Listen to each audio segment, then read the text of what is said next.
Hindi mo ba sila kilala? Napatigil si Gael Villamor sa mismong hagdan ng Grand Ballroom ng Makati Diamond Hotel.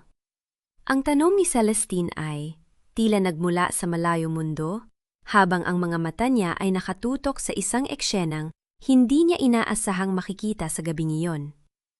Sa labas ng event, sa tabi ng service entrance kung saan dumadaan ang mga nagtitinda ng pagkain, nakatayo ang isang babaeng nakayuko habang inaayos ang mga paper bag ng pagkain. Nakauniporming puti at itim buhok na nakatali ng simpleng goma. Ngunit kilalang kilala niya ang mukhang iyon. Amara. At sa tabi niya, dalawang maliliit na batang lalaki na magkapareho ang suot na asul na jacket, nagtutulakan at nagtatawanan habang tumutulong mag-stack ng mga lalagyan.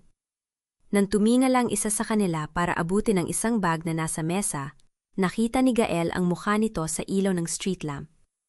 Ang parehong mata, ang parehong porma ng kilay, ang parehong ngiti na may maliit na dimple sa kaliwang pisingi, ang dimple na minana ni Gael sa sarili niyang ama. Gael? Muling nagsalita si Celestine. Ang boses nito ay may halong pagkabahala. Okay ka lang? Namumutla ka.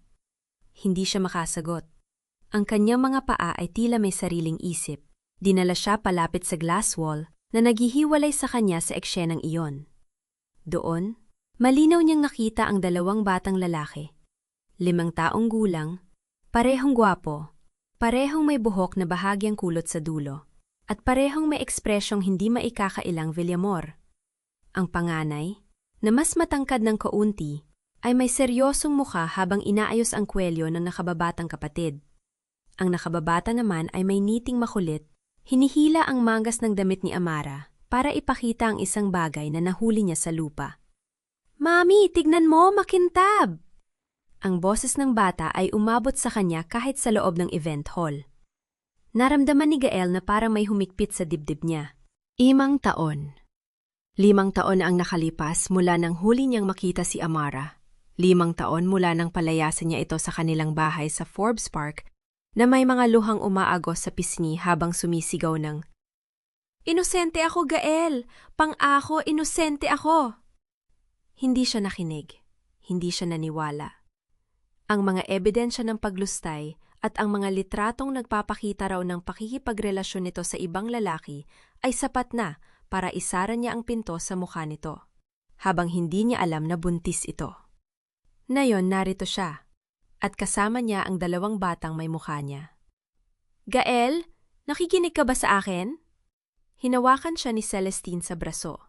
Ang presensya nito ay tila nagpabalik sa kanya sa kasalukuyan. Nakatingin ito sa kanya ng may pag-aalala, ngunit may bahid ding pagdududa sa mga mata nito. "Sino ba sila? Kilala mo ba ang babaeng yon?" Hindi siya makasagot. Ang kanyang dila ay tila nanigas. Sa loob ng ilang segundo o maaaring ilang minuto, ay nanatili siyang nakatayo, pinagmamasdan si Amara na ngayon ay napansin na ang presensya niya. Napatigil ito sa pag-aayos ng mga bag. Ang mga mata nitong dating puno ng pagmamahal sa kanya ay ngayon ay puno ng takot at pag-aalangan.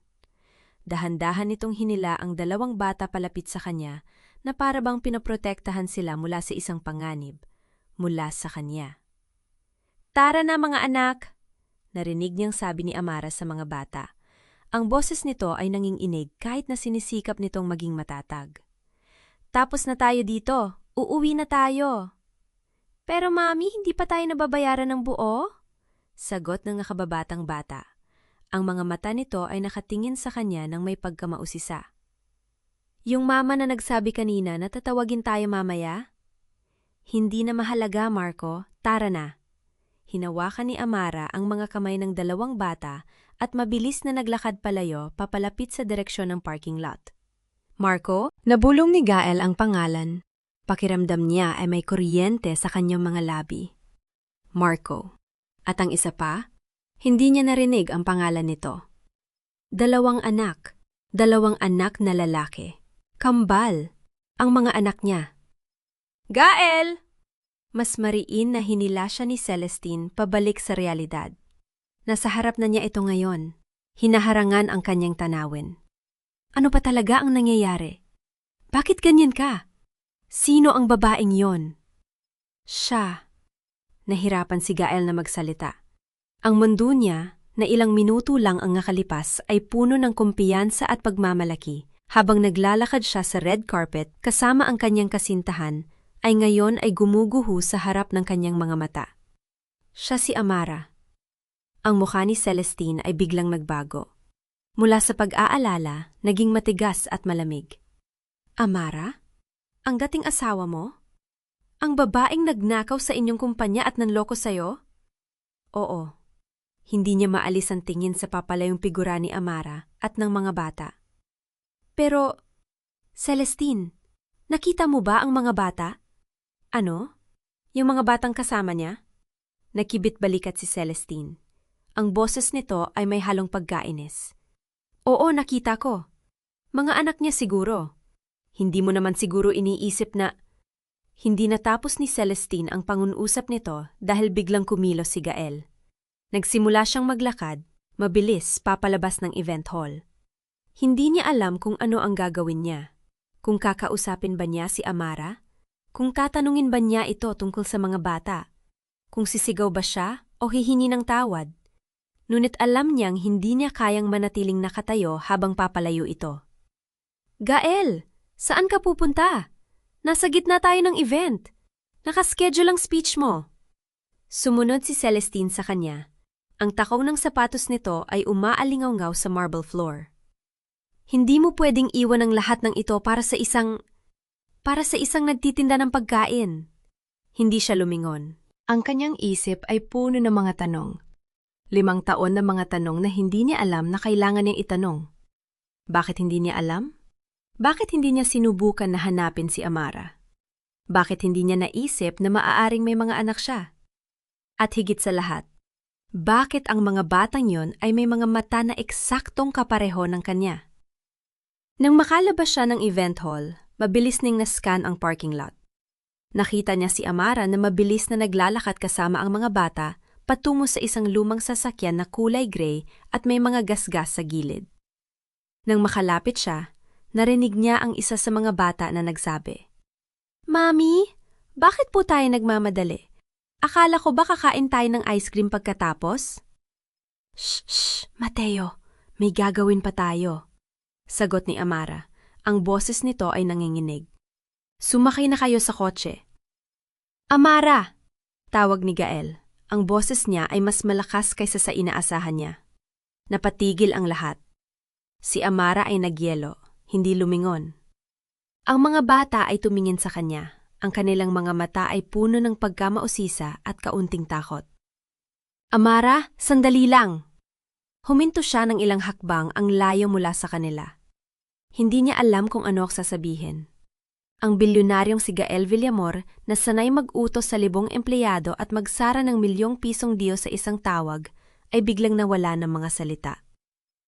Gael? Ang boses ni Amara ay malamig, walang emosyon. Hindi pa rin ito lumingon. Wala kang dapat ipag-alala. Hindi kita hahanapin. Hindi ko sasabihin sa kanino man ang tungkol sa lahat ng ito. Umalis ka na lang. Pero ang mga bata, wala silang kinalaman sa'yo. Sa wakas ay lumingon si Amara at nakita ni Gael ang mga mata nitong puno ng sakit at galit. Mga emosyon na hindi niya alam na naroon pa rin, kahit 5 taon na ang lumipas. Hindi sila sa'yo. Napansin ni Gael na bahagya nanginginig ang mga kamay ni Amara habang hinawakan nito ang mga balikat ng mga bata na parang pinoprotektahan sila mula sa kanya. Ang kanyang puso ay lumubog. Alam niyang nagsisinungaling ito. Hindi niya kailangan ng DNA test para malaman ang totoo. Ang mga batang yon ay may mukha niya, may dimple niya, may buhok niya. Sila ang mga anak niya. Amara, please, pakiusap niya. Ang boses niya ay mas mahina kaysa sa inaasahan niya. Kailangan kong malaman. 5 taon akong nagtaka kung ano ang nangyari sa'yo. 5 taon akong nagtaka kung may anak ba ako. Hindi mo ba narinig ang sinabi ko? Ang boses ni Amara ay naging matigas. Wala silang kinalaman sa'yo, umalis ka na. Bumalik ka sa kasintahan mong nakadiamante na naghihintay sa'yo sa loob. Tumingin ito sa likod niya, at nang lumingon si Gael, Nakita niya si Celestine na nakatayo sa may pintuan, nakahalukip-kip at nakatingin sa kanila ng may galit. "Mami, sino po si Kuya?" Tanong ng nakababatang bata, si Marco, na nakatingin kay Gael ng may pagkamausisa. "Bakit po siya nakatingin sa atin?" "Wala anak, isang tao lang siya na nagkakamali." Hinila ni Amara ang mga bata palapit sa kotse. "Sumakay na kayo, uuwi na tayo." "Pero Mami, sumakay na, sinabi ko!" Sigaw ni Amara at natahimik ang mga bata. Hindi pa nakita ni Gael na sumigaw ito ng ganon, hindi kailanman, kahit noong magkasama pa sila. Ang babaeng kilala niya ay mahinahon, mapagpasensya at puno ng pagmamahal. Ang babaeng ito ay puno ng takot at galit at alam niyang siya ang dahilan. Nang sumakay na ang mga bata sa kotse, humarap si Amara sa kanya. Sa ilaw ng parking lot, nakita ni Gael ang mga mata nitong basa, hindi mula sa kalungkutan, kundi mula sa galit. "Gael, 5 taon akong naghintay na hanapin mo ako. 5 taon akong naghintay na tanungin mo kung bakit ako umalis. Kung totoo ba ang mga akusasyon mo? Kung may pagkakataon pa ba tayong mag-usap? Wala kang ginawa. Wala kang kahit isang tawag, kahit isang mensahe, kahit isang pagsubok na hanapin ako." "Amara, hindi ko alam." "Hindi mo alam? Hindi mo alam na buntis ako noon palayasin mo ako?" Tumawa si Amara ng mapait. "Siyempre hindi mo alam. Hindi ka naman nagtanong, hindi ka naman nakinig. Lahat ng sinabi ko, lahat ng pakiusap ko, lahat ng pagmamakaawa ko, wala kang pinansin. Naniwala ka sa mga ebidensyang peke, sa mga taong gusto akong siraan, at itinapon mo ako na parang basura." "Peke?" Nauulo si Gael. "Anong ibig mong sabihin na peke?" Numiti si Amara ng may pait. "Wala na. Wala nang saysay na pag-usapan pa natin to. Tapos na tayo, Gael. Tapos na ang lahat." Binuksan nito ang pinto ng kotse. "Huwag mo kaming hanapin. Huwag mong guluhin ang mga anak ko. Sila lang ang tanging meron ako. At hindi ko hahayaang sirain mo sila tulad ng ginawa mo sa akin." "Pero anak ko rin sila!" Napatigil si Amara, kalahating nakaupo na sa driver's seat. Tumingin ito sa kanya nang may mga matang puno ng sakit. "Hindi. Hindi sila sayo. Hindi ka nila ama. Hindi ka nila kilala at hindi ka nila kailana. Naging maatos kami nang wala ka, Gael. At mas magiging maayos kami kung hindi ka nalalapit pa." "Amara, sandali. Umalis ka na." Isinara ni Amara ang pinto ng kotse at makalipas ang ilang segundo, umandar na ang makina. Nakatayo si Gael sa parking lot. Pinapanood ang lumang kotse na papalayo. Ang mga ilaw nito ay unti-unting lumiliit hanggang sa tuluyang mawala sa kanto. "Gael!" Narinig niya ang boses ni Celestine mula sa likuran. "Anong nangyari? Bakit ka tumakbo? Sino ba talaga ang babaeng yon?" Hindi siya sumagot. Hindi niya maalis ang tingin sa direksyon kung saan nawala ang kotse ni Amara. Ang kanyang isip ay puno ng mga imahe. Ng 2 batang may mukha niya, ng mga mata ni Amara na puno ng galit at sakit, ng mga salitang peke na umaalingaw-ngaw sa kanyang isipan. "Gael!" Hinawakan siya ni Celestine sa braso, mas mariin na yon. "Sagutin mo ako. Sino ang babaeng yon? Bakit mo siya hinabol? May kinalaman ba siya sa'yo?" Bumalik si Gael sa kasalukuyan. Tumingin siya kay Celestine, ang babaeng nakatabi niya sa loob ng 2 taon, ang babaeng sinasabi niyang mahal niya, ang babaeng naging dahilan para tuluyan niyang kalimutan si Amara. Ngunit sa sandaling yon, sa unang pagkakataon, nakita niya ang isang bagay sa mga mata nito na hindi niya napansin noon. Isagbahid ng kaba, ng pag-aalala, ng isang bagay na maaaring takot. "Wala," sagot niya. Ang boses niya ay walang emosyon. "Wala siyang kinalaman sa akin." Ngunit alam niyang kasinungalingan yon. Alam niyang ang 2 batang yon ay mga anak niya. Alam niyang may isang bagay na mali sa lahat ng nangyari 5 taon na ang nakalipas. At alam niyang hindi siya makakatulog ng payapa hanggat hindi niya nalalaman ang totoo. "Bumalik na tayo sa event," sabi ni Celestine. Hinihila siya pabalik sa loob. "Nakaschedule ang speech mo. Hindi mo pwedeng iwan ang mga investors na naghihintay." Hindi sumagot si Gael. Hinayaan niyang hilahin siya pabalik sa loob habang ang kanyang isip ay nasa ibang lugar. Habang naglalakad siya pabalik sa ballroom, ang kanyang mga hakbang ay mechanical. Ang kanyang ngiti ay peke. Ang kanyang isip ay nasa dalawang batang may mga mata na kapareho ng kanya. At sa sandaling yon, gumawa siya ng isang desisyon. Hindi siya titigil hanggat hindi niya nalalaman ang totoo. Hindi siya titigil hanggat hindi niya naiintindihan kung ano ang nangyari 5 taon na ang nakalipas. At hindi siya titigil hanggat hindi niya nakakausap si Amara. Hanggat hindi niya alam kung bakit sinabi nitong peke ang mga ebidensya at kung sino ang nasa likod ng lahat ng ito. Ang umaga pagkatapos ng charity event ay parang mabigat na kumot na nakabalot kay Gael. Nakaupo siya sa kanyang opisina sa pinakataas na palapag ng Villamor Tower. Ang tanawin ng Makati ay walang sasay sa kanyang mga mata. Hawak niya ang cellphone, nakatitig sa numero na nakuha niya mula sa kanyang assistant kaninang madaling araw, ang numero ni Amara. Tumunog ang phone ng 3 beses bago sumagot ang boses na pamilyar pa rin sa kanya kahit 5 taon na ang lumipas. Hello? Amara, ako ito, si Gael. Sandaling katahimikan. Bakit mo nakuha ang numero ko? Kailangan kong makausap ka. Tungkol sa mga bata, wala kang dapat kausapin tungkol sa kanila. Malamig ang boses ni Amara, matigas. Wala kang karapatan. Amara, sandali lang, naputol ang tawag. Tinitigan ni Gael ang phone na parang may kasalanan ito. Ang determinasyon na gumising sa kanya kaninang umaga ay sinampal ng katotohanan. Hindi siya makakalapit kay Amara ng ganun kadali. At bakit nga naman? 5 taon na ang nakalipas, siya mismo ang nagpalayas sa kanya. Napapikit siya at biglang bumalik ang alaala, ang gabing yon. Ang ulan ay humahampas sa malalaking bintana ng kanilang lumang bahay sa Forbes Park. Nakatayo si Amara sa harap niya, basang-basa ang muka. Hindi lang ng luha, kundi ng ulan dahil kakauwi lang nito mula sa ospital. 5 buwan na siyang buntis. Kita na ang bilog ng kanyang tiyan sa puting damit. Gael, pakikingan mo ba ako? Nanginginig ang boses niya. Sabi ko sa'yo, hindi ko kinuha ang pera. Hindi ko alam kung saan ang galing ang mga ebidensyang yon. Ebidensya? Tumawa si Gael ng mapait. Amara, nakita ko mismo ang mga bank transfer. Nasa pangalan mo ang accounts. Ang CCTV footage na ikaw ang kumuha ng confidential files. Anong ebidensya pa ang hinihintay mo? May nag-set up sa akin. Lumapit si Amara. Hinawakan ang braso niya. Gael, mahal kita. Bakit ko gagawin yun sa'yo? Sa atin. Inalis ni Gael ang kamay niya. Sana hindi na lang kita nakilala. Ang mga salitang yon ay lumabas sa kanyang bibig na parang lason. Sana hindi na lang kita pinakasalan. Tumigil si Amara. Ang kanyang mga mata, ang mga mata na dating puno ng pagmamahal, ay biglang naging walang laman. Gael, buntis ako sa anak mo. Hindi ko alam kung anak ko yan.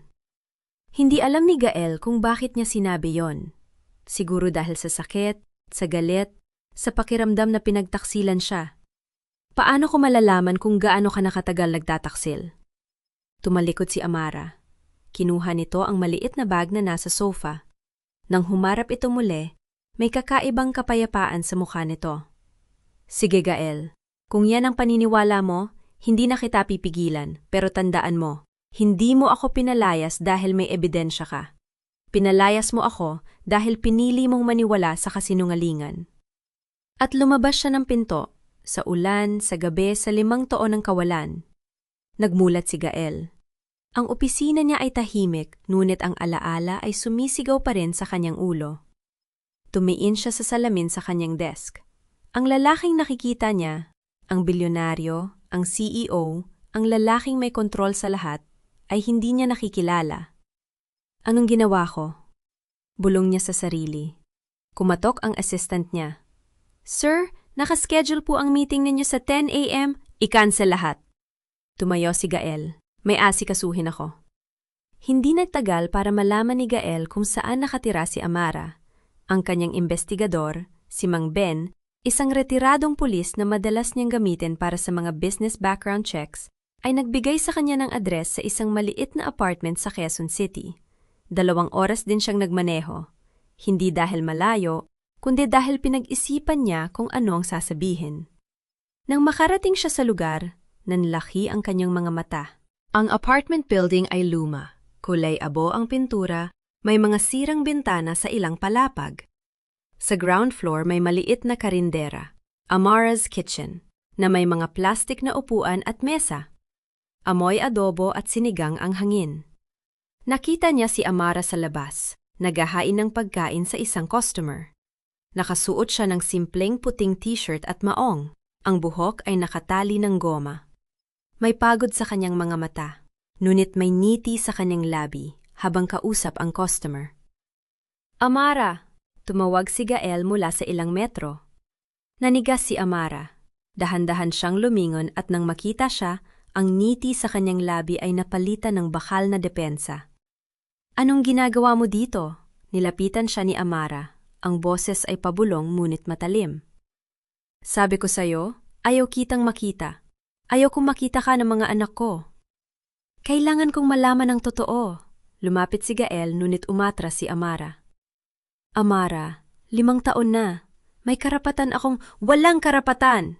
Naputol ang boses ni Amara, nanginginig. Pinagmukha mo akong magnanakaw. Pinalayas mo ako habang buntis ako. 5 taon kong pinalaki ang kambal na mag-isa. Walang tulong, walang sustento, walang kahit anong pakialam mula sa'yo. At ngayon, bigla kang lalabas at sasabihin may karapatan ka? Amara, hindi ko alam. Siyempre hindi mo alam. Tumawa si Amara ng mapait. Hindi mo alam kasi hindi mo tinanong. Hindi mo alam kasi pinili mong maniwala sa mga kasinungalingan. Hindi mo alam kasi mas madaling sisihin ako kaysa harapin ang totoo. Lumapit si Gael, sinubukang hawakan ang kamay ni Amara, ngunit inilayo nito. Pakikinggan mo ba ako? Kahit sandali lang? Wala kang sasabihin na gusto kong marinig.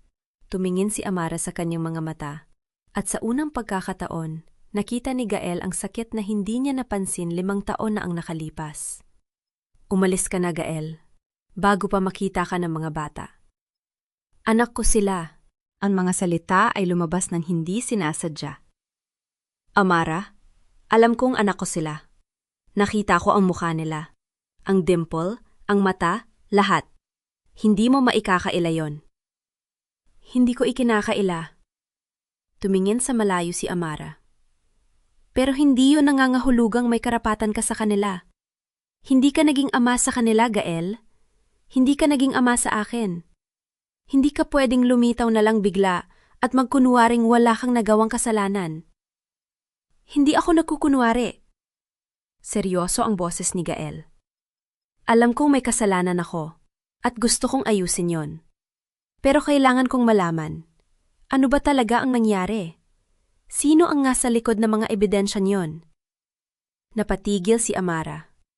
May kumislap sa kanyang mga mata. Isang bagay na hindi mabasa ni Gael. Akala mo ba hindi ko inisip yon? Mahina ang boses niya. 5 taon kong sinubukang alamin kung sino ang nag-set up sa akin. Pero wala akong nahanap. Wala akong ebidensya. Wala akong kakayahan. Wala akong pera para sa abogado. Ngayon may pera ka na. Lumapit si Gael, mas malapit kaysa dati. Hayaan mo akong tumulong. Tulon? Mapait na ngiti ni Amara. Gael, ang tanging tulong na gusto ko sa'yo ay ang layo mo. Sa akin. Sa mga anak ko.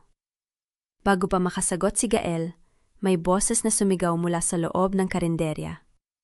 Mommy! Tignan mo ang drawing ko! Tumakbo ang isang batang lalaki, si Mateo, nakilala ni Gael mula sa charity event. Hawak ang isang papel na may drawing ng pamilya. Nang makita niya si Gael, biglang tumigil ang bata. Ang mga mata na kapareho ng kay Gael ay napuno ng pag-aatinlangan. Mami, sino yan? Bulong ni Mateo, humawak sa palda ng kanyang ina. Wala, anak. Niyakap ni Amara si Mateo, pinoprotektahan. Tatay lang ang isang kaibigan. Umuwi ka na sa loob, ha? Tapusin mo ang drawing mo. Tumingin si Mateo kay Gael, pagkatapos ay kay Amara. Pero mami, kamukha niya ako. Tuwirang sabi ng bata. Bakit kamukha niya ako? Nanigas si Amara. Hindi siya sumagot. Mateo, pasok na. Mahina, ngunit matatag ang boses ni Amara. "Nayon na!" Tumakbo si Mateo sa loob, ngunit bago pumasok, lumingon pa siya kay Gael. Ang kanyang mga mata ay puno ng mga tanong na hindi niya pa kayang itanong. Tumingin si Amara kay Gael, ang kanyang mga mata ay basang-basa. "Nakikita mo ba? Ito ang hirap na dinadala ko araw-araw. Ang mga tanong na hindi ko kayang sagutin. Ang mga batang hindi ko kayang protektahan mula sa katotohanan." Pinunasan niya ang kanyang luha. "Kaya umalis ka na, para sa kanila, para sa akin." Lumingon si Amara at pumasok sa karinderya. Iniwan si Gael na nakatayong mag-isa sa kalye. Hindi umalis si Gael. Sa halip, tumawid siya sa kabilang kalsada at umupo sa isang bangketa. Pinagmamasdan ang karinderya mula sa malayo. Nakita niya sa bintana ang dalawang bata, sina Mateo at Marco, nakaupo sa mesa kumakain ng tanghalian. Nakita niya si Amara na naghahain sa kanila, hinahaplos ang ulo ni Marco ng may pagmamahal. May kumurot sa dibdib ni Gael. 5 taon. 5 taon niyang hindi nakita ang mga batang ito. 5 taon niyang hindi alam na may mga anak siya.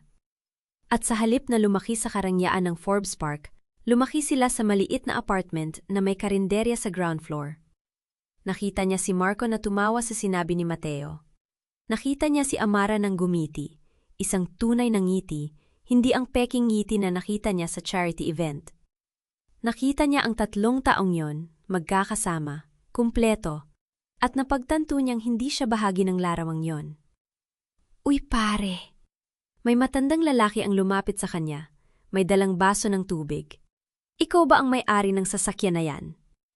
Itinuro nito ang kanyang luxury car na nakapark sa kabilang kalye. "Opo." Tumayo si Gael. "Baka gusto mong umalis na." Umupo ang matanda sa tabi niya. Si Amara, mabait yon. Mahirap ang buhay niya, pero hindi siya nagrereklamo. Ayaw niyang may nakakaalam ng pinagdadaanan niya. Tumingin ang matanda kay Gael. "Pero nakita kita kanina.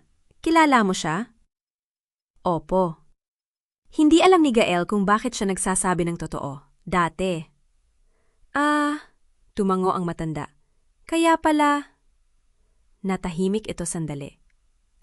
"Alam mo, nung buntis pa si Amara, dito na siya nakatira.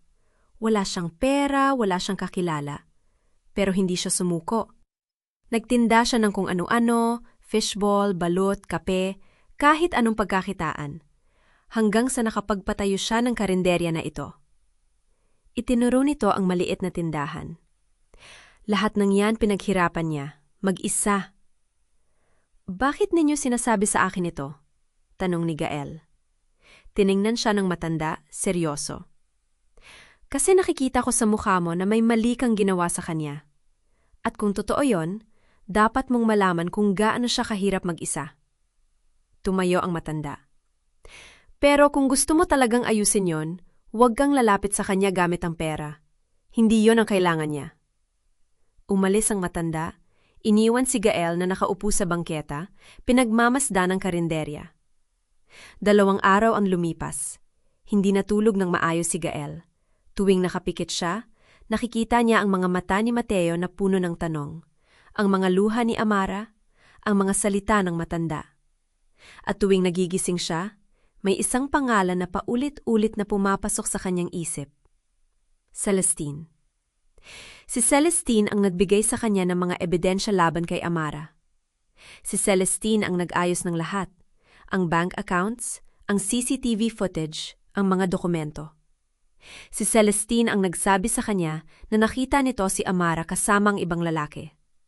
At si Celestine ang kasama niya sa charity event nung gabi ngayon, ang gabing nakita niya ang kambal. Tumawag si Gael sa kanyang abogado, si Ate Rivera, isang matalino at mapagkakatiwalaang abogado na nagtrabaho sa kanyang pamilya sa loob ng 20 taon. "Ati, kailangan kong ipa-review sa iyo ang mga ebidensya laban kay Amara Laksamana." Natahimik ang abogado. "Gael, 5 taon na ang nakalipas. Bakit? May nalaman ako." Seryoso ang boses ni Gael. "May mga anak ako, kambal, at kailangan kong malaman kung ano ba talaga ang nangyari." Sandaling katahimikan. "Gael, may sasabihin ako sa iyo. Mahina ang boses ni Ate Rivera.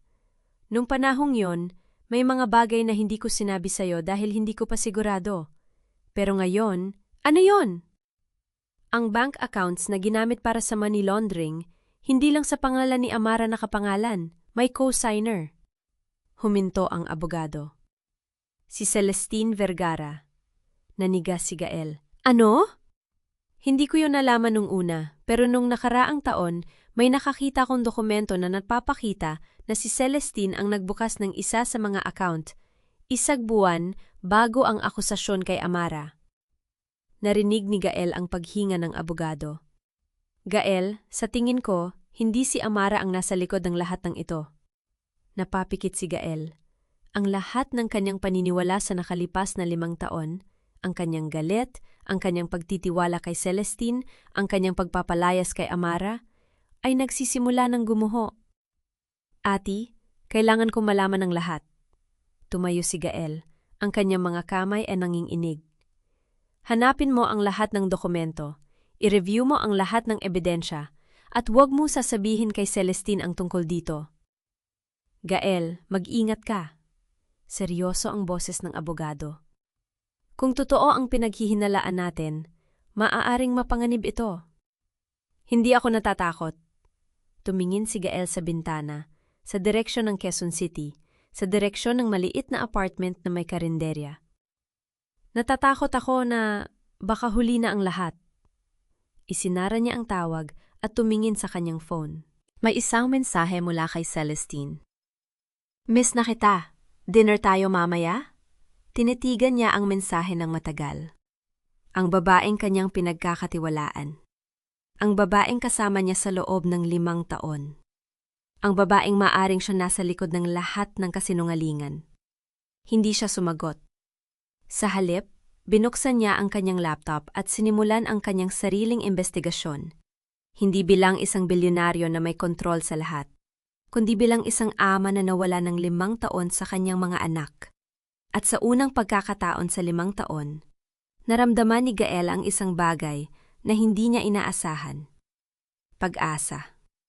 Hindi para sa kanyang sarili, kundi para sa mga batang hindi pa niya lubos na nakikilala. Ang mga batang may dimple at mata na kapareho niya. Umaga pa lang, nakaupo na si Gail sa harap ng laptop sa kanyang penthouse. Ang mga dokumentong nakuha niya mula sa lumang server ng Villamor Group ay nakabukas sa screen. Mga financial record, email threads, at internal memos na mula pa noong panahon ng kanyang kasal kay Amara. Hindi siya natulog buong gabi, at halata ito sa kanyang mga mata, sa hindi niya pag-ahit, sa 3 tasa ng kape na naiwan ng malamig sa gilid ng mesa. Kinapa niya ang kanyang panga habang binabasa ang isang email na may petsang 5 taon na ang nakalipas. Ang mensahe ay mula kay Celestine, naka-address sa dating finance director na si Ramon Sarmiento. Ang nilalaman ay tila ordinaryong usapan tungkol sa quarterly report, ngunit may isang linya na nakakuha ng atensyon ni Gael. Kailangan nating siguraduhin na malinis ang papel ni Amara sa susunod na audit. Naiintindihan mo naman ang ibig kong sabihin? Tumayo si Gael. Pabalik-balik siyang naglakad sa kwarto. Ang mga kamay ay nanginginig, hindi sa takot, kundi sa galit na unti-unting kumakain sa kanya. 5 taon niyang pinaniwala ang si Amara ang nagtaksil. 5 taon niyang itinulak palayo ang babaeng buntis noon. Ang babaeng nagsisilang ng kanyang mga anak nang wala siya. Ang babaeng nagpalaki sa kambal ng mag-isa habang siya ay nasa mga business trip at cocktail parties kasama si Celestine. Ramon Sarmiento, bulong niya. Ang pangalang ay tila lason sa kanyang dila. Ang dating direktor na nagbigay ng testimony laban kay Amara. Ang taong kumbinsido sa kanya na ang kanyang asawa ay nagnakaw ng pondo ng kumpanya. Bumalik siya sa laptop at nag-type ng mabilis. Ang kanyang personal assistant na si Marco ay sumagot sa pangalawang ring. Sir? May kailangan akong hanapin. Isang dating empleyado ng Villamor Group, accounting department. Pangalan niya, si Lorna de la Cruz. Inalis siya sa trabaho mga 6 na taon nang nakalipas. Hanapin mo siya, Nayon. Sir, may specific ba kayong Nayon, Marco? Bumaba ang tawag. Si Lorna de la Cruz. Naalala niya ang pangalang ito mula sa isa sa mga lumang file. Siya ang staff na nag-handle ng mga financial records ng Villamor Group noong panahong yon. Ayon sa HR file, nag-resign siya ng kusang loob. Ngunit may kakaiba sa timeline. Ang kanyang pag-alis ay ilang linggo bago ang akusasyon laban kay Amara. Masyadong magandang pagkakataon para maging nagkataon lang. Samantala, sa kabilang bahagi ng syudad, sa maliit na karinderya sa may tapat ng palengke, abala si Amara sa paghahain ng almusal sa mga suki. Ang kambal na sina Mateo at Marco ay nakaupo sa maliit na mesang malapit sa kusina, abala sa pagguhit gamit ang mga lumang krayola. "Mami, tingnan mo! Si Araw!" sabi ni Mateo, itinataas ang kanyang guhit na dilaw na bilog na may mga sinag. "Ang ganda naman, anak," nakangiting sabi ni Amara, hinahaplos ang ulo ng bata. Ngunit sa kanyang isip, hindi maalis ang imahe ni Gael kahapon. Ang lalaking nakatayo sa harap ng kanyang karinderya, nakatingin sa kanya ng may lungkot at pagsisisi. 5 taon siyang nagtago mula sa alaala ng lalaking yon at ngayon, bigla na lang siyang lumitaw na parang multo. "Mami, bakit malungkot ka?" tanong ni Marco, napansin ang pagtigyang ng kamay ng kanyang ina. Napalingon si Amara. "Hindi ako malungkot, anak.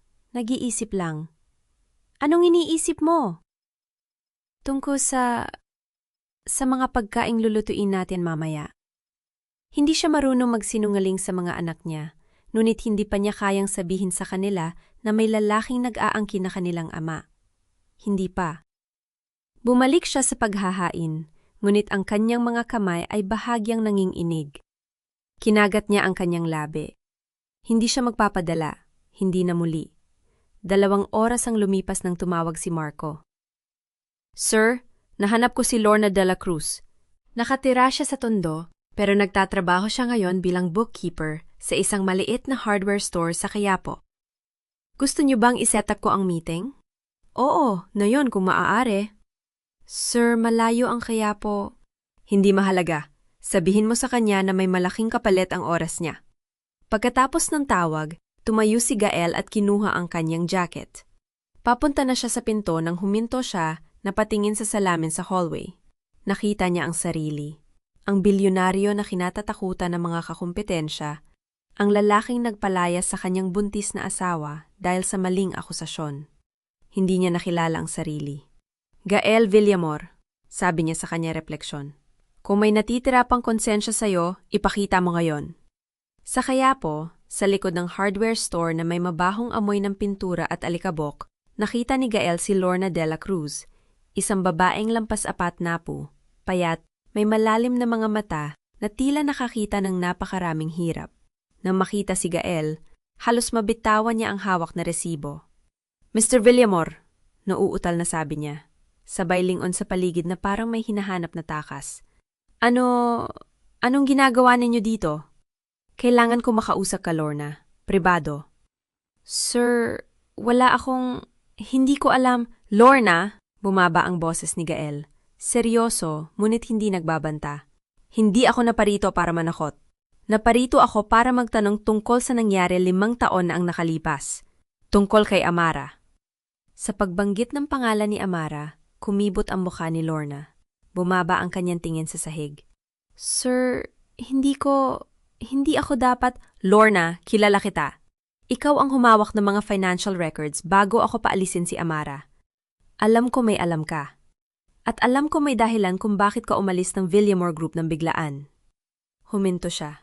Hinayaan ng katahimikan na magsalita.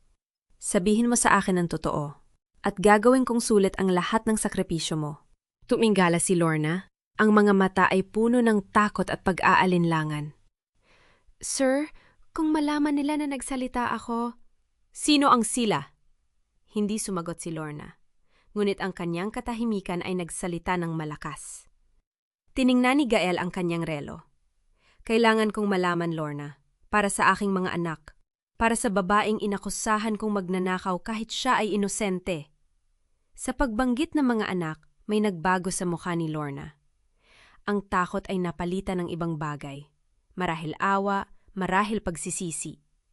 Kinuha niya ang isang lumang notebook mula sa kanyang bag at inilapag sa mesa sa harap nila. Sir, nung panahong yon, may pinagawa sa akin si Ma'am Celestine. Sabi niya, i-adjust ang ilang entries sa accounting system. Maliit na bagay lang, sabi niya. Ilang libo lang na piso para sa mga operational expenses. Hindi ko alam na gagamitin nila yon para i-frame si Ma'am Amara. Binuksan ni Lorna ang notebook. Ang mga pahina ay dilaw na at kupas. Itinago ko ang lahat. Ang mga original na resibo, ang mga email, ang mga sulat kamay na tala ni Ma'am Celestine. Hindi ko alam kung bakit ko itinago. Siguro dahil alam ko may mala. Siguro dahil hindi ako makatulog sa gabi. Tiningnan ni Gael ang notebook. Ang mga kamay ay bahaging nanginginig habang binubuklat ang mga pahina. Ang mga numero, ang mga pirma, ang mga petsa, lahat ay nakatugma sa timeline ng Pandaraya. Lahat ay nakaturo kay Celestine at kay Ramon Sarmiento. Bakit hindi mo ito inilabas nun? Tanong niya, ang boses ay paos. Natakot ako, sir. Si Ma'am Celestine, alam niya ang lahat. Alam niya kung saan nakatira ang pamilya ko, kung saan nag-aaral ang mga pamangkin ko. Sinabihan niya akong manahimik o mawawala ang lahat. Napaiyak si Lorna. Ang mga luha ay tumutulo sa lumang notebook. Patawarin ninyo ako, sir. Patawarin ninyo ako. Hindi sumagot si Gael. Sa halip, isinara niya ang notebook at hinawakan ang kamay ni Lorna. Hindi kita masisisi, Lorna. Hindi ikaw ang may kasalanan. Ang mga taong nag-utos sa'yo, sila ang may kasalanan. Bago umalis, nag-iwan si Gael ng sobre na may laman na pera. Para sa iyong pamilya, at kung kailangan mo ng abogado, tawagan mo ang opisina ko. Protektahan kita. Nang nakasakay na siya sa kanyang kotse, pinindot niya ang screen ng kanyang phone. Binuksan niya ang letrato ng kambal, ang mga larawang kinuha niya ng palihim noong nakaraang araw habang naglalaro ang mga bata sa harap ng karinderya. Ang mga mukhang may dimple at mata na kapareho niya. Hindi ko kayo iiwan, bulong niya. Hindi na muli. Bumalik siya sa penthouse na may dalang bagong determinasyon. Ang notebook ni Lorna ay nakalapat sa kanyang mesa, kasama ang iba pang mga dokumento. Umupo siya at sinimulan ang masusing pagsusuri. Bawat numero, bawat email, bawat sulat. Sa loob ng mga pahinang iyon nakita niya ang pattern. Ang mga paglilipat ng pondo na hindi tugma sa mga opisyal na record. Ang mga pirma na kahawi kay Amara, ngunit may maliliit na pagkakaiba. Ang mga tawag sa pagitan ni Celestine at Ramon sa mga gabing nagaganap ang mga transaksyon. 2:00 ng hating gabi nang isara niya ang laptop. Ang kanyang mga mata ay mapula, ang kanyang panga ay masakit sa kaiigding. Ngunit sa kabila ng pagod, may apoy sa kanyang dibdib. Isang apoy na hindi niya naramdaman sa loob ng 5 taon. Ang katotohanan ay nasa kanyang mga kamay na. At handa na siyang gamitin ito. Kinaumagahan, bumalik si Gael sa karinderya ni Amara. Hindi siya lumapit.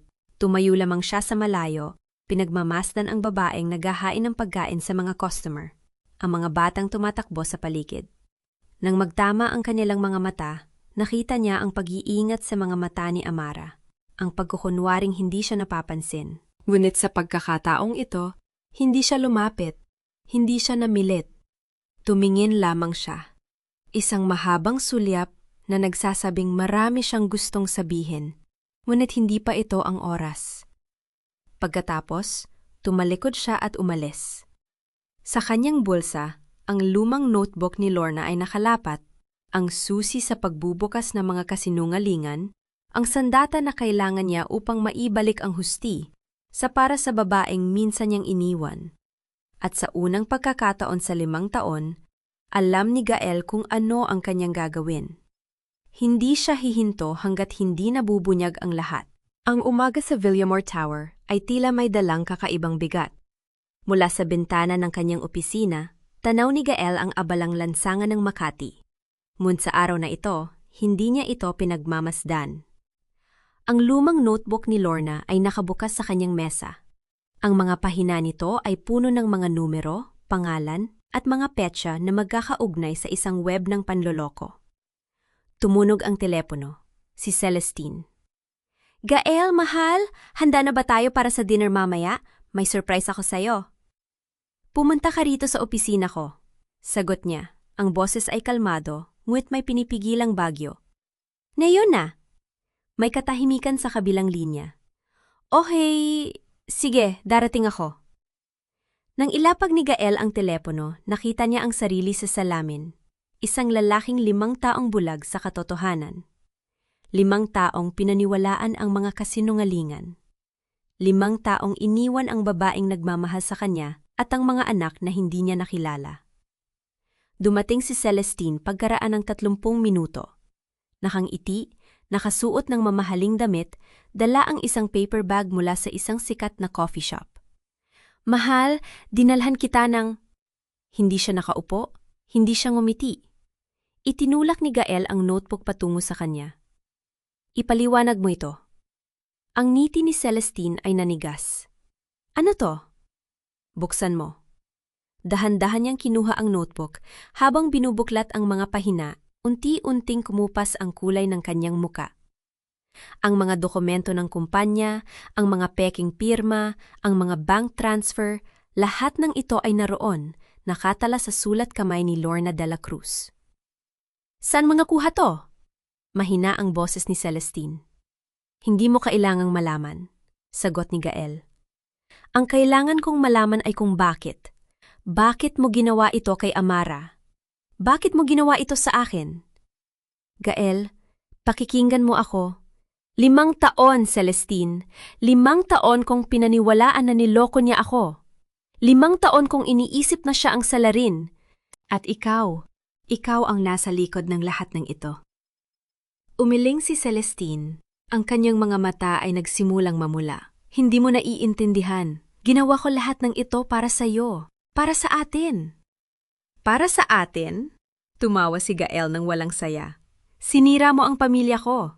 Pinalayas mo ang isang babaeng buntis sa mga anak ko at sinasabi mong para sa atin? Gael, mahal kita. Mahal mo ako? Biglang tumayo si Gael. Ang kanyang mga kamay ay nanginginig. Kung mahal mo ako, hindi mo gagawin ito.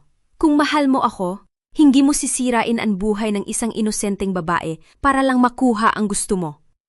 Lumuhod si Celestine. Ang kanyang mga luha ay nagsimulang bumagsak. Pakiusap, Gael. Patawarin mo ako. Babayaran ko lahat, ibabalik ko lahat. Hindi mo maibabalik ang 5 taon na nawala sa akin. Hindi mo maibabalik ang mga taon na hindi ko nakitang paglaki ng mga anak ko. Hindi mo maibabalik ang sakit na dinanas ni Amara. Gagawin ko lahat, tumigil ka na. Ang boses ni Gael ay malamig, matatag. Tatawagan ko ang abogado ko at tatawagan ko ang pulis. Hindi na ito tungkol sa atin. Ito ay tungkol sa hustisya. Sa labas ng opisina, narinig ang mga boses ng mga empleyado. May nagtatanong kung bakit tumating ang mga tauhan ng NBI sa gusali. Ang balita ay mabilis na kumalat. May nangyayaring malaki sa Villamor Tower. Ngunit hindi ito ang katapusan para kay Gael. Ito ang simula. Sa maliit na apartment sa Quezon City, naghahanda si Amara ng hapunan para sa kambal. Ang telebisyon ay bukas sa background.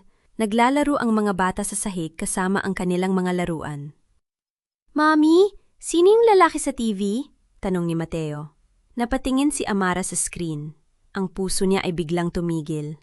Nasa screen si Gael, nakatayo sa harap ng mga mamamahayag, kasama ang kanyang mga abogado. Ang headline sa ibaba, Villamor billionaire nagsagawa ng pagsisisi, wasat sa pandarayan ng kasintahan. At sa lahat ng ito, nais kong humingi ng tawad sa isang babae na labis kong nasaktan, sabi ni Gael sa camera. Sa aking dating asawa, si Amara Laksamana. 5 taon kong pinaniwalaan ang mga kasinungalingan. 5 taon kong iniwan siya at ang aming mga anak. At sa araw na ito, ipinapangako ko. Hahanapin ko ang katotohanan at gagawin ko ang lahat upang itama ang aking mga pagkakamali. Nabitawan ni Amara ang sandok. Ang kanyang mga kamay ay nanginginid. Mami, umiiyak ka ba? Tanong ni Marco. Hindi makasagot si Amara. Ang kanyang mga luha ay bumagsak. Hindi dahil sa kaligayahan. Hindi dahil sa galit.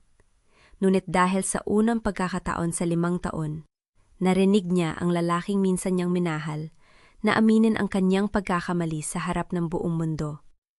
Ngunit sapat na ba yun? Sapat na ba ang paghingi ng tawad upang burahin ang lahat ng sakit? Hinawakan niya ang kamay ng kanyang mga anak at hinila sila palapit. Okay lang ako, mga anak. Okay lang ako. Ngunit sa kanyang puso, alam niya, hindi pa ito tapos. Ang paglalantad ng katotohanan ay simula pa lamang. Ang paghilam ng mga sugat ay mas mahaba at mas mahirap na daan. At sa unang pagkakataon, si Amara ay may pagpipilian. Hindi siya mamimilit. Hindi siya magmamadali. Sa pagkakataong ito, siya ang magdedesisyon kung ang kanyang puso ay maaring magbukas muli. Kinabukasan ng umaga, nanginginig pa rin ang mga kamay ni Gael habang hawak ang inihandang pahayag. Nakaupo siya sa kanyang opisina, nakatingin sa bintana kung saan sumisikat ang araw sa Makati skyline. Hindi pa siya nakakatulog mula kagabi. Hindi dahil sa takot, kundi dahil sa kahit anong sandaling ipikit niya ang kanyang mga mata, nakikita niya ang muka ni Amara. Ang parehong muka na kanyang sinaktan 5 taon na ang nakararaan. "Sir, handa na ang lahat," sabi ng kanyang assistant sa likuran niya. "Naka-standby na ang mga media outlet. Ang press conference ay magsisimula sa loob ng 30 minuto." Tumango si Gael nang hindi lumilingon. At si Celestine? Nasa kustudyo na ng NBI simula kagabi, kasama ang dating finance director na si Mr. Ramirez. Pareho silang kinasuhan ng falsification of documents at estafa. Isinara ni Gael ang kanyang mga mata. Sa loob ng 5 taon, si Celestine ang naging sandigan niya sa gitna ng kawaan. Ang babae na nagsabing naintindihan niya ang sakit ng pagkakanulo. Ang babae na siyang mismo nagplano ng lahat. "Tawagan mo ang abogado ko. Siguraduhing walang makakapagpiyansa sa kanila," utos niya. "At ihanda ang sasakyan. Pupunta ako sa press conference ng personal." Pagdating niya sa venue, puno na ng mga cameras at reporters ang conference room. Naramdaman niya ang bigat ng bawat hakbang habang naglalakad papunta sa podium. Sa likod ng mga ilaw ng camera, nakita niya ang mga mukha ng mga taong dati humahanga sa kanya bilang isang matalinong negosyante. Ngayon, kailangan niyang harapin sila bilang isang lalaking nagkamali ng malaki. Umupo siya, inayos ang kanyang mga papel, at huminga ng malalim. Nang itaas niya ang kanyang ulo, diretso ang tingin niya sa pangunahing camera. "Magandang umaga sa inyong lahat," simula niya. Ang boses ay matatag, kahit sa loob ay parang may bagyong rumaragasa. "Ako si Gael Villamor. At sa araw na ito, hindi ako nandito bilang CEO ng Villamor Holdings. Nandito ako bilang isang lalaking nagkamali. At nais itama ang kanyang pagkakamali. Tumahimik ang buong silid. 5 taon na ang nakararaan. Pinalayas ko ang aking asawa, si Amara Lakshmana, dahil sa paniniwalang siya ay nagtaksel at nagnakaw sa aming kumpanya. Naniwala ako sa mga maling ebidensya. Hindi ako nagtanong, hindi ako nakinig sa kanyang depensa. Pinalayas ko siya habang siya ay nagdadalang tao." Naramdaman niya ang pag-init ng kanyang mga mata. Hindi niya ito pinigilan.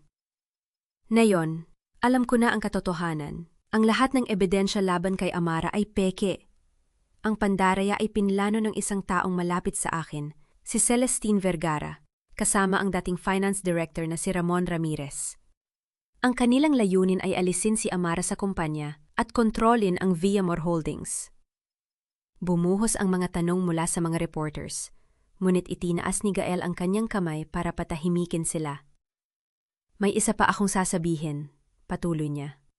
"Sa loob ng 5 taon, hindi ko alam na meron akong mga anak, 2 anak na lalaki, kambal, sina Mateo at Marco. Lumaki silang hindi ko kilala. Lumaki silang iniisip na ang kanilang ama ay isang taong hindi nagmamahal sa kanila."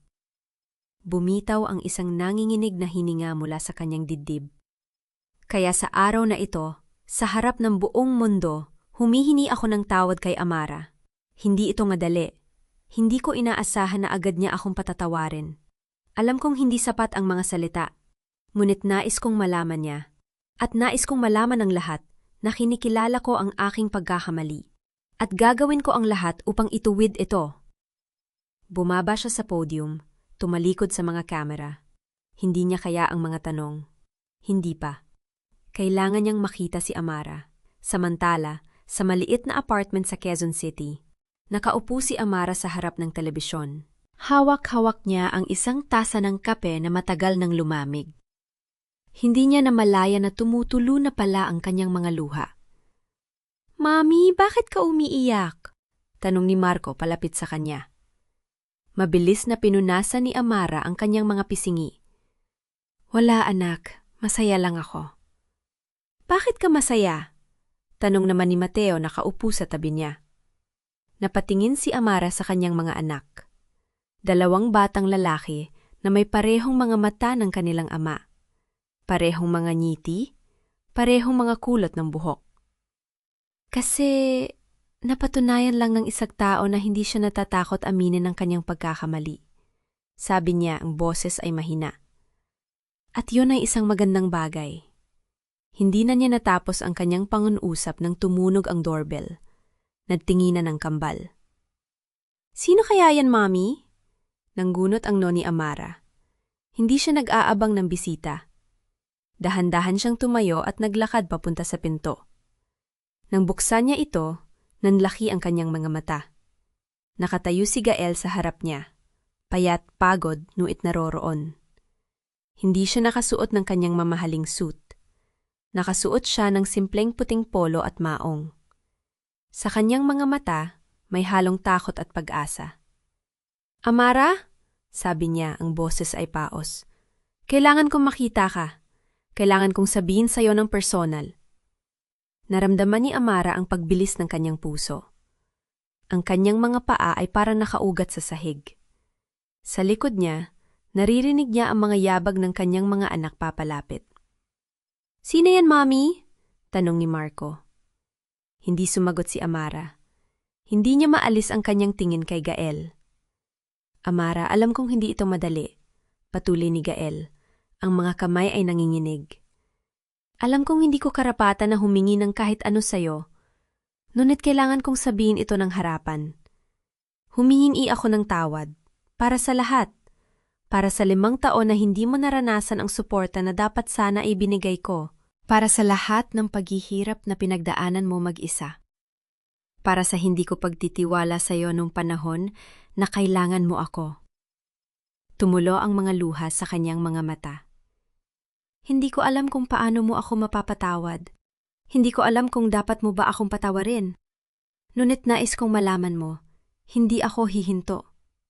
Hindi ako hihinto sa pagsubok na maging karapat-dapat sa'yo. Hindi ako hihinto sa pagsubok na maging ama sa ating mga anak." Sinulyapan ni Amara ang kanyang mga anak. Nakatingin sila kay Gael na may pagtataka at pagkamausisa. Hindi nila alam kung sino ang lalaking ito. Hindi nila alam na ito ang kanilang ama. "Gael," sabi ni Amara, ang boses ay mahina ngunit matatag. "Hindi ko alam kung handa na ba ako para dito. Hindi ko alam kung handa na ba ang mga bata." "Hindi kita minamadali," mabilis na sagot ni Gael. "Hindi ko inaasahan na agad mong tatanggapin ang lahat. Nais ko lang magsimula, kahit sa maliit na paraan." Tumingin si Amara sa kanyang mga anak, saka bumalik kay Gael. Sa loob ng 5 taon, itinago niya ang sakit. Itinago niya ang galit.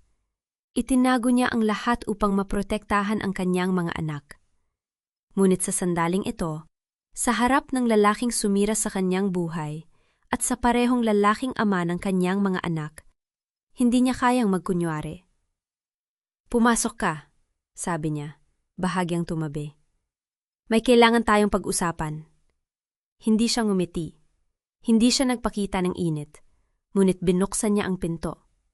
At para kay Gael, yun na ang pinakamalaking hakbang.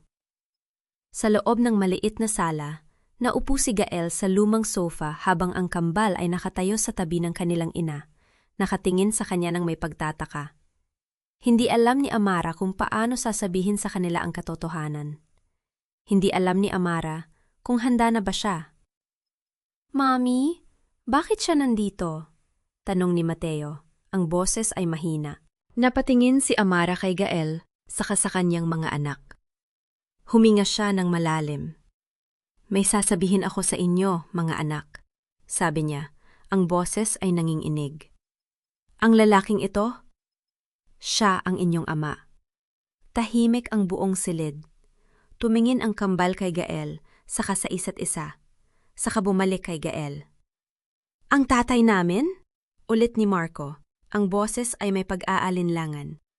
Akala ko wala kaming tatay. Naramdaman ni Amara ang pagtusok ng sakit sa kanyang dibdib. Tumingin siya kay Gael at nakita niya ang parehong sakit sa kanyang mga mata. May tatay kayo, mahinang sabi ni Amara. Hindi ko lang alam kung paano sasabihin sa inyo. Lumuhod si Gael sa harap ng kambal, sapat na malapit upang makita nila ang kanyang mukha ng malinaw. Hindi ko alam na meron kayo, sabi niya, ang boses ay basag. Kung alam ko lang, hindi ko kayo iiwan. Hindi ko iiwan ang inyong ina. Tumingin ang kambal sa isa't isa, saka kay Amara. Hindi sila sigurado.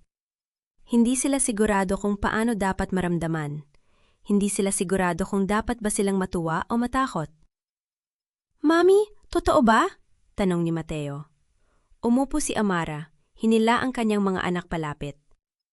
Totoo anak, sabi niya. Ang luha ay tumutulo na naman. Siya ang inyong ama, at marami siyang pagkakamaling ginawa. Ngunit sinabi niyang gusto niyang itama ang mga ito. Gusto mo ba talaga? Tanong ni Marco, diretsyong nakatingin kay Gael. Numiti si Gael, ang mga mata ay puno ng luha. Oo anak, gusto ko. Ayokong mawala kayo. Ayokong mawala ang inyong ina. Alam kong mahirap ito. Alam kong hindi ako karapat-dapat. Ngunit gusto kong subukan kahit gaano katagal. Tumingin ang kambal kay Amara, naghahanap ng patnubay. Hinawakan sila ni Amara sa mga kamay. Hindi pa ako sigurado mga anak, totoong sabi ni Amara. Hindi pa ako sigurado kung kaya kong magtiwala muli. Ngunit gusto kong malaman ninyo. Hindi kayo nag-iisa. May ama kayo. At kung gusto ninyo siyang makilala, okay lang sa akin. Talaga? Tanong ni Mateo. Ang mga mata ay kumislap. Oo anak, kung gusto ninyo. Tumingin ang kambal kay Gael saka sa isa't isa. Pagkatapos, dahan-dahan lumapit si Marco at hinawakan ang kamay ni Gael. Okay, sabi niya, ang boses ay mahina. Subukan natin. Naramdaman ni Gael ang pagbubso ng emosyon sa kanyang dibdib. Hinawakan niya ang maliit na kamay ng kanyang anak at sa unang pagkakataon sa 5 taon, naramdaman niyang may pag-asa pa pala. Tumingin siya kay Amara at sa kabila ng sakit at pag-aalinlangan sa kanyang mga mata, nakita niya ang isang maliit na kislap, hindi ng pagtanggap, ngunit ng posibilidad. Hindi pa tapos ang lahat. Malayo pa ang lalakbayin. Ngunit sa maliit na apartment na yon sa Quezon City, sa harap ng kanyang mga anak at ng babaeng kanyang sinaktan, nagsimula si Gael Villamor sa pinakamahalagang laban ng kanyang buhay. Ang laban upang maging karapat-dapat sa pagmamahal na hindi niya pinahalagahan. At si Amara sa kanyang puso, alam niyang hindi pa siya andang magtiwala muli. Ngunit sa unang pagkakataon, handa siyang magbigay ng pagkakataon. Hindi para kay Gael, ngunit para sa kanyang mga anak at para sa kanyang sarili. Ang unang linggo na yon ay parang isang maliit na pagsusulit na hindi alam ni Gael kung paano sasagutan. Nakatayo siya sa labas ng apartment ni Amara, dala ang isang paper bag na may laman na chocolate chip cookies mula sa isang sikat na bakery sa Makati. Alam niyang mahal yon ng mga bata, sabi ng kanyang assistant na nag-research para sa kanya. Tila ba namimili siya ng regalo para sa isang business partner, hindi para sa kanyang sariling mga anak. Nang bumukas ang pinto, si Amara ang sumalubong sa kanya. Nakasimple na damit, walang make-up, ang buhok ay nakatali ng maluwag. Hindi siya ngumiti, ngunit hindi rin siya nagsara ng pinto. Nandiyan na sila sa loob, sabi niya. Bahagyang ngilingon ang loob ng apartment. Pero huwag mong ipipilit. Kung ayaw nila, huwag mong pilitin. Tumango si Gael. Naiintindihan ko. Pumasok siya at nakita ang 2 batang lalaki na nakaupo sa lumang sofa. Nakatingin sa kanya na parang may hinihintay. Magkamukha silang 2. Mga maliit na kopya niya na may mga mata ni Amara. Ang isa ay may hawak na laruan na robot. Ang isa naman ay may daladalang libro. Hindi sila nagsalita. Hi! Sabi ni Gael. Bahagyang yumuko para mapantayan ang kanilang taas. Ako si Gael. Alam ko na Alam ko na nagpakilala na tayo noong isang araw. Gusto ko lang makipaglaro sa inyo ngayon kung okay lang. Tiningnan siya ng batang may robot, si Marco, kung tama ang pagkakaalala niya, na may bahid ng pag-aalinlangan. Ano bang alam mong laruin? Sandaling natigilan si Gael. Sa loob ng 5 taon, hindi siya naglaro ng kahit ano maliban sa golf at sa mga business simulation games. Minit hindi niya yon sinabi. Kung anong gusto ninyo, ituro ninyo sa akin. Nagkatinginan ng kambal. Ang isa, si Mateo, ay tila mas mapagmasid, mas tahimik. Si Marco naman ay mas diretso. Marunong ka bang maglaro ng text? Text? Ulit ni Gael, nalilito. Narinig na niya ang salitang iyon. Ngunit hindi niya alam kung paano nilalaro. Natawa si Marco. Isang maliit, maikling tawa na parang hindi inaasahan. Hindi mo alam? Sige, ituturo namin sa'yo. At yon ang naging unang hakbang. Umupo sila sa sahig ng sala, ang mga text na papel ay inilatag sa lumang banig, at pinanood siya ng kambal na nagtuturo sa isang taong hindi nila lubos na kilala kung paano laruin ang larong, hindi naman talaga mahalaga. Ngunit sa sandaling yon, para kay Gael, ito ang pinakamahalagang aralin sa kanyang buhay. Mula sa kusina, pinagmamasdan sila ni Amara habang naghahanda ng merienda. Hindi siya nagsalita. Hindi siya ngumiti. Ngunit hindi rin niya inalis ang tingin sa eksyenang yon. Ang kanyang mga anak, na sa loob ng 5 taon ay siya lamang ang nag-alaga, ay tinuturuan ang kanilang ama kung paano maging bata. At si Gael, ang bilyonarong hindi natatakot sa anumang business deal, ay tila nahihiya at naguguluhan, ngunit determinado. Hindi ito ang Gael na nakilala niya. Ang Gael na kilala niya ay mapagmataas, malamig, at lagi may kontrol. Ang Gael na ito ay nagkakamali, nagtatanong, at nakikinig. Nang dumating ang merienda, tinapay at mainit na tsokolate, ay tumigil ang laro. Umupo ang kambal sa mesa, at umupo si Gael sa tapat nila. Hindi siya umupo sa tabi ni Amara, bagaman may bakanting upuan doon. Tila ba alam niyang hindi pa siya karapat-dapat sa pwestong yon. Salamat sa cookies, sabi ni Mateo. Ang kanyang boses ay mahina, ngunit magalang. Pero mas gusto namin ng nanay namin ang ginagawa niyang cookies. Napagiti si Gael, isang ngiti na hindi niya namalayang lumabas. Sigurado akong mas masarap ngayon. Ituturo ba ninyo sa akin kung paano gawin? Nagkatinginan ang kambal, at sa pagkakataong yon, may bahid ng interes sa kanilang mga mata. Kailangan mong sumunod sa amin, sabi ni Marco, seryoso. At hindi ka pwedeng magreklamo. Hindi ako magrereklamo, pangako ni Gael. Mula sa labas ng pinto, pinakinggan sila ni Amara. Hindi siya pumasok, hindi siya sumali. Ngunit sa kanyang dibdib, may kung anong sumikip. Hindi sakit, hindi galit, kundi isang bagay na matagal na niyang hindi naramdaman. Hindi niya alam kung ano ang itatawag doon. Kinabukasan, nagpunta si Gael sa apartment, dala ang mga sangka para sa cookies. Hindi siya nagdala ng anumang mamahaling regalo. Walang laruan, walang gadgets, walang anumang bagay na maaaring ituring na pambili ng atensyon. 2 taon na ang nakalipas. Yon ang ginawa niya sa mga business partners. Bumili ng pabor sa pamamagitan ng mga mamahaling bagay. Ngunit natutunan niya na sa mga bata, hindi yon gumagana. Nandito ako para sa cookies, sabi niya nang buksan ni Amara ang pinto. Sa kanyang mga kamay ay isang plastic bag na may harina, asukal, itlog at mantikilya. At para matuto, tiningnan siya ni Amara ng matagal. May pagod sa kanyang mga mata, hindi pisikal, kundi emosyonal.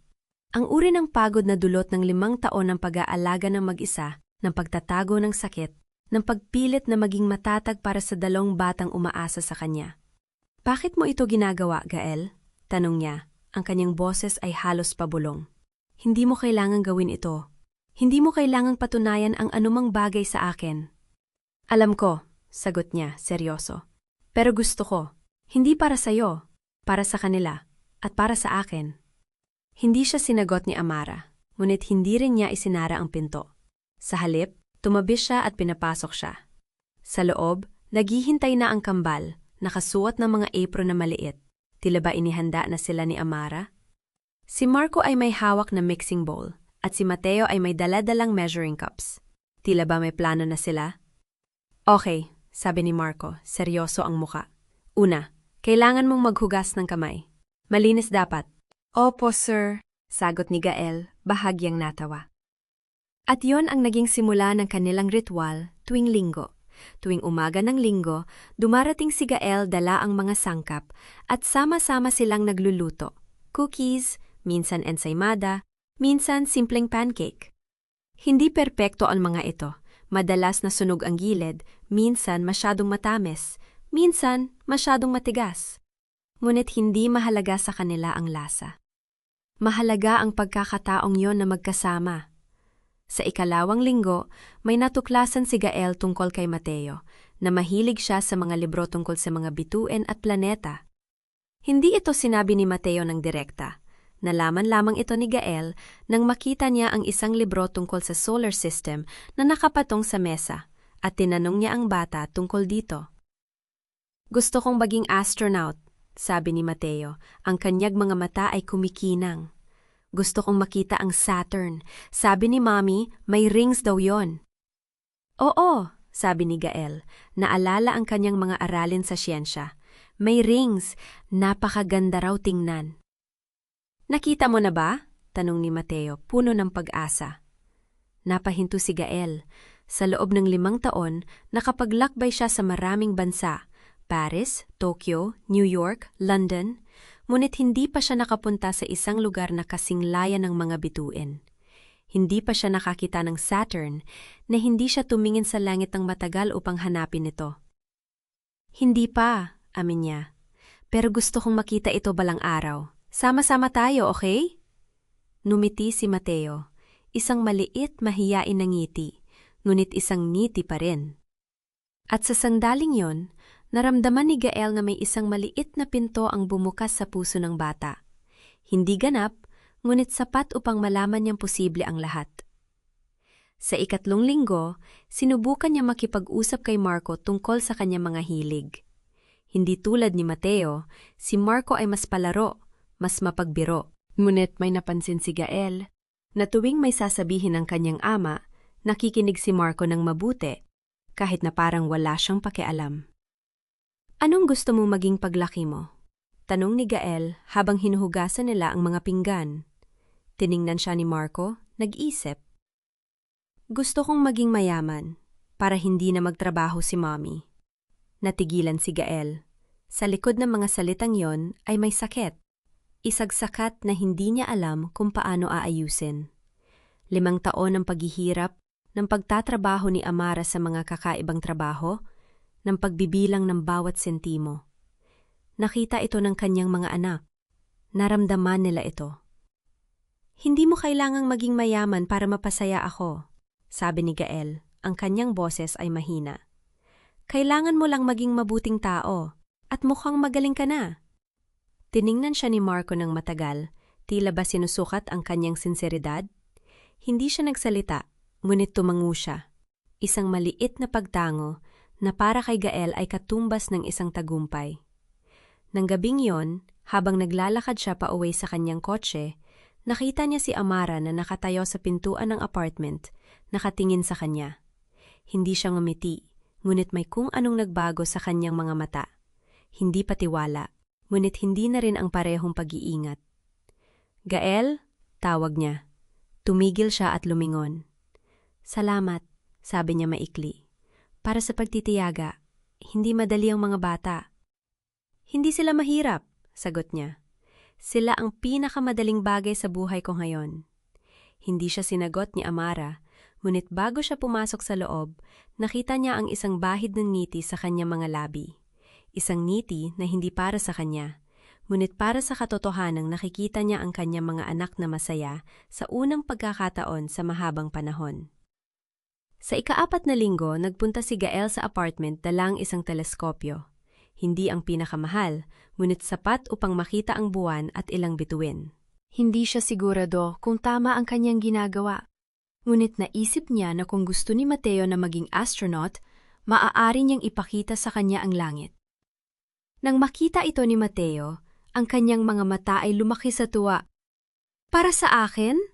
Tanong niya, halos hindi makapaniwala. Para sa atin, pagwawasto ni Gael, para makita nating dalawa ang mga bituin. Kinagabihan, dinala nila ang teleskopyo sa bubong ng apartment building, isang maliit, sira-sirang bubong na may mga linyang nagdudugtong sa mga post ng kuryente. Umupo sila sa mga lumang upuan na dinala ni Amara at itinuro ni Gael kay Mateo kung paano i-adjust ang lens. Nakikita ko ang buwan! Bulalas ni Mateo, ang kanyang boses ay puno ng pagkamanga. Ang laki! Ang lapit! Tingnan mo ang mga bituin, sabi ni Gael. Itinuro ang isang partikular na punto sa kalangitan. Yang maliwanag na yon, yan ang Venus. Hindi ito bituin, planeta ito. Talaga? Tanong ni Mateo. Ang kanyang mga mata ay nakadikit sa eyepiece. Parang kumikislap. Oo, sabi ni Gael. At iyong nasa tabi nito, yan ang Mars. Sabi nila, dun daw pupunta ang mga tao balang araw. Tumingin si Mateo kay Gael. Ang kanyang mga mata ay kumikinang sa liwanag ng buwan.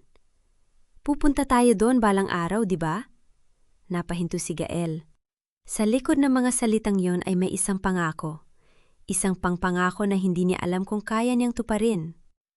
Ngunit sa sandaling yon, hindi niya kayang sabihin na hindi. Oo, sabi niya. Ang kanyang boses ay matatag. Pupunta tayo. Hindi ngayon pero balang araw. Pangako. Mumiti si Mateo. Isang ngiti na totoo, puno, walang pag-aalinlangan. At sa sandaling yon, alam ni Gael na hindi na siya ang parehong tao na dumating sa apartment na yon ilang linggo lamang ang nakalipas. Mula sa ibaba, pinagmamasdan sila ni Amara. Nakatayo siya sa may bintana ng kusina. Ang kanyang mga kamay ay nakasandal sa lababo. Hindi siya umakyat sa bubong. Hindi siya sumali. Ngunit pinahinggan niya ang mga tawa ng kanyang anak, ang mga paliwanag ni Gael, ang mga tanong ni Mateo. At sa kanyang puso, may isang sugat na nagsimulang maghilom. Hindi ganap, ngunit unti-unti. Hindi pa siya handang magtiwala kay Gael. Hindi pa siya handang kalimutan ang 5 taon ng sakit at pag-iisa. Ngunit sa unang pagkakataon, naramdaman niya na posible ang lahat. Na posible ang paghilom, na posible ang bagong simula. Nang bumaba si Gael, nakita niya si Amara na nakatayo sa may pinto, naghihintay. Hindi siya nagsalita, ngunit may tanong sa kanyang mga mata. Natutulog na si Mateo, sabi ni Gael. Ang kanyang boses ay mahina. Nakita niya ang Venus. Sabi niya, gusto niyang makita ang Saturn balang araw. Salamat, sabi ni Amara. Ang kanyang boses ay halos pabulong. Para sa pagpapakita sa kanya ng langit. Hindi ko ipinakita sa kanya ang langit, sagot ni Gael seryoso. Ipinakita niya sa akin kung paano tumingin dito. Tiningnan siya ni Amara ng matagal. May mga salita na nais niyang sabihin, mga salita na matagal nang nakatago sa kanyang dibdib. Wit hindi pa niya ito kayang sabihin. Sa halip, tumango lamang siya at binuksan ang pinto. Hanggang sa susunod na linggo, sabi niya. At si Gael sa unang pagkakataon sa kanyang buhay ay naramdaman na ang pagiging ama ay hindi lamang tungkol sa dugo. Ito ay tungkol sa presensya, sa pagtitiyaga, sa pagpapakita sa tuwing may pagkakataon. Hindi ito tungkol sa mga mamahaling regalo o malalaking kilos. Ito ay tungkol sa maliliit na bagay, mga cookies na sunog ang gilid, mga teleskopyo na mura, mga tawa sa bubong ng isang apartment na hindi pag-aari ni Gael. At sa sandaling iyon, habang naglalakad siya pauwi sa kanyang kotse, alam niya na ito ang pinakamahalagang bagay na kanyang gagawin sa kanyang buhay. Hindi para sa kanyang pangalan, hindi para sa kanyang kayamanan. Ngunit para sa 2 batang natutulog sa isang maliit na apartment sa Quezon City, mga batang may mga mata ni Amara at mga pangarap na kasing lawak ng kalangitan.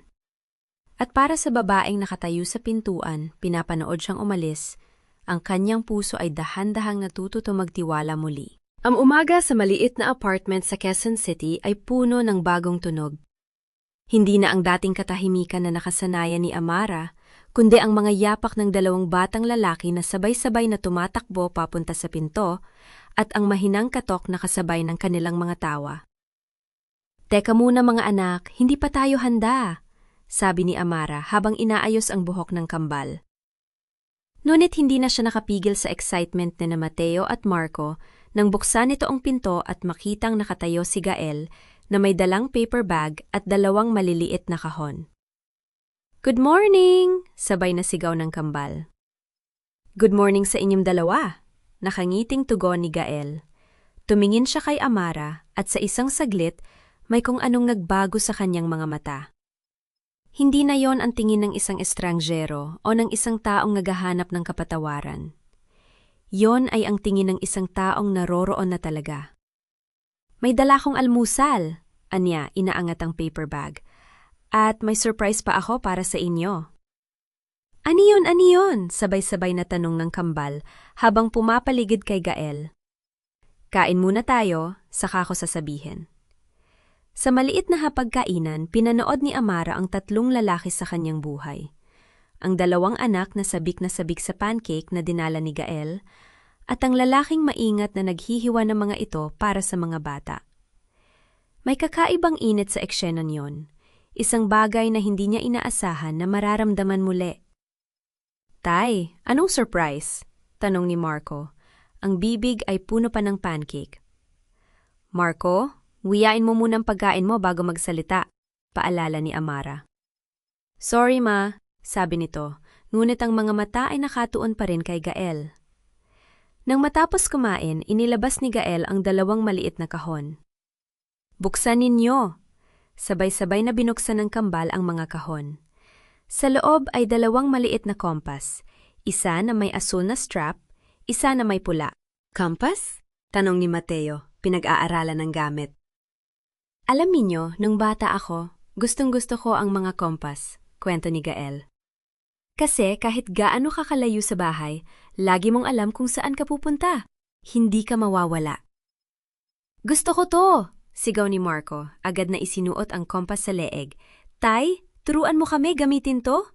tanong ni Mateo. Ang mga mata ay kumikinang. "Oo naman, sa Sabado, dalhin ko kayo sa isang lugar kung saan maraming puno. Doon ko kayo ituturo kung paano gumamit nito." "Talaga? Saan?" sabay na tanong ng kambal. "Secret muna, basta maghanda kayo." Habang nag-uusap ang tatlo, napansin ni Amara na may dala pang isang maliit na kahon si Gael. Hindi niya ito binanggit at hindi rin niya ito binuksan. Ngunit nakita niya ang saglit na pagtitig ni Gael sa kanya bago ito tumingin sa malayo. Nang oras na para umalis ni Gael, sinamahan siya ng kambal sa pinto. "Tay, babalik ka ha?" tanong ni Marco. Ang mga kamay ay nakakapit sa laylayan ng damit ni Gael. "Oo, babalik ako," tugon ni Gael, lumuhod upang maging kapantay ng mga bata. "Pang-ako ko yan." "Promise?" sabay na tanong ng kambal. "Promise," seryosong tugon ni Gael, inilahad ang kanyang pinky finger. Sabay-sabay na kinawi ng kambal ang kanilang mga pinky sa kanya. Pinanood ni Amara ang eksena at sa kanyang dibdib may isang bagay na lumuwag.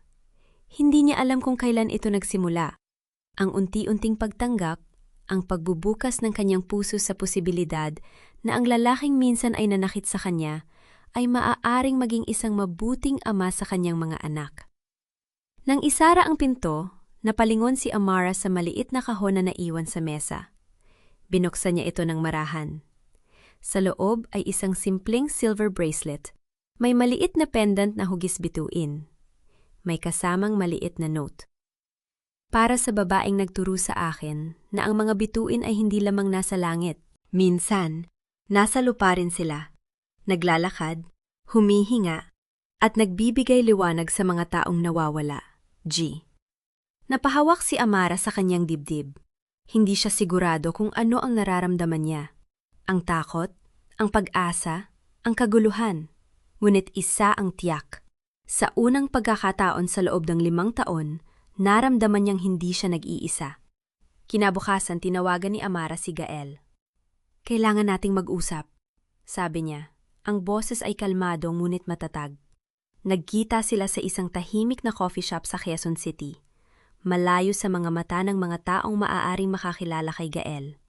Umupo sila sa isang sulok, at sa loob ng ilang minuto, walang nagsalita. Gael, panimula ni Amara, alam kong gusto mong maging bahagi ng buhay ng mga bata, at nakikita ko naman ang pagsisikap mo. Amara, alam kong hindi sapat ang mga salita para hayaan mo akong tapusin. Putol niya, ngunit hindi galit. Hindi ko sinasabing handa na akong kalimutan ng lahat. Hindi ko sinasabing handa na akong magtiwala sa iyo ng lubos. Ngunit para sa mga bata, handa akong subukan. Tumahimik si Gael. Hinihigop ang bawat salita. May mga kondisyon ako, patuloy ni Amara. Una, hindi kita kailangan para sa pera. Hindi ako kailanman naging at hindi ako magiging. Pangalawa, ang mga bata ang uunahin natin. Hindi ikaw, hindi ako. Sila. Pangatlo, hindi ako nagmamadali. Kung gusto mong patunayan ang sarili mo, gagawin mo ito sa sarili mong bilis. Ngunit hindi ko ipipilit ang sarili ko sa relasyon na ito hanggat hindi ako handa. Amara, hindi ako humihingi ng kahit ano. Malumanay na tugon ni Gael. Ang gusto ko lang ay makilala ang mga anak ko. At kung darating ang panahon na handa kang magtiwala sa akin muli, naroroon ako. Hindi dahil sa utang na loob, kundi dahil gusto kita. Hindi sumagot si Amara. Ngunit sa kanyang mga mata, may kislap ng pag-asang hindi niya kayang itago. May isa pa akong kondisyon, dagdag niya. Ano yon? Simulan natin sa mga bagong tradisyon. Hindi natin kailangang ulitin ang nakaraan. Gumawa tayo ng mga bagong alaala. Ngumiti si Gael, isang ngiti na hindi niya alam na kaya pa pala niyang ngumiti ng ganito kalalim. Iyon ang pinakamagandang narinig ko sa buong taon. Sa sumunod na mga linggo, nagsimula ang bagong ritual. Tuwing Sabado ng umaga, dadating si Gael sa apartment na may dalang pagkain, mga libro, o mga gamit para sa kanilang mga lakad. Itinuro niya sa kambal kung paano gumamit ng kompas sa isang parke sa Quezon City at kalaunan sa isang maliit na bundok sa Rizal. Nagtanim sila ng mga halaman sa likod bahay ng apartment at tuwing linggo, sabay silang nagluluto ng cookies, ang recipe na natutunan ni Gael mula sa kanyang sariling ina. Isang Sabado ng gabi, habang natutulog na ang kambal, umupo si Gael at Amara sa bubong ng apartment, nakatingin sa kalangitan. Tahimik ang gabi, puno ng mga bituin. Alam mo, sabi ni Amara, nung buntis ako, madalas akong tumitingin sa langit. Iniisip ko kung ano kaya ang magiging itsura ng mga anak natin, kung sino kaya ang kamukha nila, kung magiging mabuti, kaya silang tao. At ngayon? Ngayon nakikita ko na, sila ang pinakamagandang bagay na nangyari sa akin. Hindi dahil sa kanino sila, kundi dahil sila. Tumingin si Gael sa kanya at sa ilalim ng liwanag ng buwan, nakita niya ang babaeng minsan ay minahal niya at unti-unti niyang natutuklasan muli. Amara, gusto kong sabihin sa iyo ang isang bagay. Seryosong wika niya. Hindi ko alam kung handa ka nang marinig ito, ngunit kailangan kong sabihin. Ano yon? Hindi kita hinahanap para punan ang isagpuwang sa buhay ko. Hindi kita hinahanap dahil sa mga bata. Hinahanap kita dahil ikaw. Dahil sa tuwing nakikita kita, naalala ko kung bakit kita minahal nung una. At gusto kong malaman mong handa akong maghintay, gaano man katagal. Hindi sumagot si Amara. Ngunit dahan-dahan, inilapit niya ang kanyang kamay kay Gael at hinawakan ang kanyang mga daliri. Hindi isang pangako. Hindi isang kasunduan. Ngunit isang simula. Gael, mahinang sabi niya. Hindi ko alam kung handa na ako. Ngunit gusto kong subukan. Sa sarili kong bilis. Walang problema, tugon ni Gael. Pinisil ang kanyang kamay. Narito ako, hindi ako aalis. Sa loob ng apartment, sa isang sulok ng silid ng kambal, may dalawang kompas na nakasabit sa tabi ng bintana. Sa ilalim ng liwanag ng buwan, ang mga karayom nito ay nakaturo sa parehong direksyon, patungo sa isang bagong simula. Patungo sa isang bukas na puno ng pag-asa. At sa bubong ng isang maliit na apartment sa Quezon City, dalawang tao, dalawang pusong minsan ay nasaktan, minsan ay nag-alinlangan, ay nakaupo na magkatabi, hindi nagsasalita, ngunit nararamdaman ang presensya ng isa't isa. Sa unang pagkakataon sa mahabang panahon, naramdaman ni Amara na ang hinaharap ay hindi na isang bagay na kinatatakutan, kundi isang bagay na maaaring yakapin. At para kay Gael, ang lalaking minsan ay nawala sa kanyang sariling mundo ng kayamanan at kapangyarihan. Natagpuan niya ang pinakamahalagang bagay na hindi mabibili ng pera. Ang pagmamahal ng dalawang batang tumatawag sa kanyang tay, at ang pagkakataong makuha muli ang puso ng babaeng hindi niya dapat binitawan. Hindi ito ang katapusan ng kanilang kwento. Sa katunayan, ito lamang ang simula. At sa wakas, natuto si Gael na ang tunay na kayamanan ay hindi nasusukat sa mga ari-arian, kundi sa mga sandaling kayakap mo ang mga taong mahal mo. At si Amara naman, natutunan niyang ang pagpapatawad ay hindi nangangahulugan ng pagkalimot, kundi ang pagpiling magpatuloy ng may bagong pag-asa. Kaya't sa gabing ito, habang pinagmamasdan natin ang pamilyang ito na muling natutong magmahal at magtiwala, paalala ito sa atin na ang bawat pagtatapos ay may dalang bagong simula, na kahit gaano pa kasakit ang kahapon, laging may pagkakataon para sa isang mas magandang bukas. Maraming salamat sa pagsama sa kwento ng pamilyang Villamor. Sana ay may dala itong aral na mananatili sa inyong mga puso. Hanggang sa muli nating pagkikita sa mga bagong kwento ng pag-ibig, pag-asa at pangalawang pagkakataon. Ingat lagi!